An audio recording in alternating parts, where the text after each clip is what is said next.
ಸನ್ಮಾನ್ಯ ಅಧ್ಯಕ್ಷರೇ, ಶಿಲ್ಘಟ್ಟ ಕ್ಷೇತ್ರದಲ್ಲಿ 2017-18 2017 500 ಮನೆ ಕೊಟ್ಟಿದ್ವಿ. 2018 612 ಮನೆ ಕೊಟ್ಟಿದ್ವಿ. ಒಟ್ಟಾಗಿ 1112 ಮನೆಗಳು 17-18 ಸ್ಯಾಂಕ್ಷನ್ ಆಯಿತು.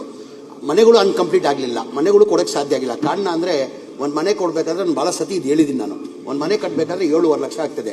ಕೇಂದ್ರ ಸರ್ಕಾರದಿಂದ 1.5 ಲಕ್ಷ, ಪ್ರಧಾನಮಂತ್ರಿ ಆವಾಸ್ ಯೋಜನೆ ಅಂತ 1.5 ಲಕ್ಷ ಕೇಂದ್ರದಿಂದ ಸರ್ಕಾರದಿಂದ ಕೊಡ್ತಾರೆ. ರಾಜ್ಯ ಸರ್ಕಾರದಿಂದ 1,20,000 ಜನರಲ್ ಕೊಡ್ತಾರೆ. SC ST ಇದ್ರೆ 2 ಲಕ್ಷ ಕೊಡ್ತಾರೆ. ಅಂದರೆ ಅವರೇಜ್ ತೊಗೊಂಡ್ರೆ 3 ಲಕ್ಷ. 4.5 ಲಕ್ಷ ಬೆನಿಫಿಷರಿ ಕೊಡಬೇಕು. ಆ ಕೊಡೋಕ್ಕೆ ಸಾಧ್ಯ ಆಗ್ತಲ್ಲ ಕಾರಣಕ್ಕೆ ಎಲ್ಲ ಇಡೀ ರಾಜ್ಯದಲ್ಲಿ 1,80,253 ಮನೆಗಳು ಪೆಂಡಿಂಗ್ ಇತ್ತು. ನಾನು ಮಂತ್ರಿ ಆದಮೇಲೆ, ನಮ್ಮ ಸರ್ಕಾರ ಬಂದಾದಮೇಲೆ ಮನೆ ಮುಖ್ಯಮಂತ್ರಿಗಳು ಮನವಿ ಮಾಡಿ, ಇಲ್ಲ ಸರ್ ಬೆನಿಫಿಷರಿ 4 ಲಕ್ಷ ಕೊಡೋಕ್ಕೆ 4.5 ಲಕ್ಷ ಕೊಡೋಕ್ಕೆ ಸಾಧ್ಯ ಆಗಲ್ಲ, ನಾವೇ ಸರ್ಕಾರ ವತಿಯಿಂದ 4 ಲಕ್ಷ ಕೊಟ್ಟು ಮನೆಗಳು ಕಂಪ್ಲೀಟ್ ಮಾಡಬೇಕಾಗ್ತದೆ, ಜನ ಬೀದಿಯಲ್ಲಿದ್ದಾರೆ ಅಂತ ಮನೆ ಮುಖ್ಯಮಂತ್ರಿಗೆ ಮನವಿ ಮಾಡಿದ್ದಕ್ಕೆ ಮನೆ ಮುಖ್ಯಮಂತ್ರಿ ಕ್ಯಾಬಿನೆಟ್ ತಂದು ಅಪ್ರೂವ್ ಮಾಡಿದ್ದಕ್ಕೆ 36,789 ಮನೆ 2025 ಮಾರ್ಚಲ್ಲಿ 36,789 ಮನೆ ಕೊಟ್ವಿ. ಮೊನ್ನೆ ಜನವರಿಯಲ್ಲಿ 20ನೇ ತಾರೀಕಲ್ಲಿ ಹುಬ್ಳಿದಲ್ಲಿ ಕಾರ್ಯಕ್ರಮ ಮಾಡಿ 42,345 ಮನೆ ಕೊಟ್ಟಿದ್ವಿ.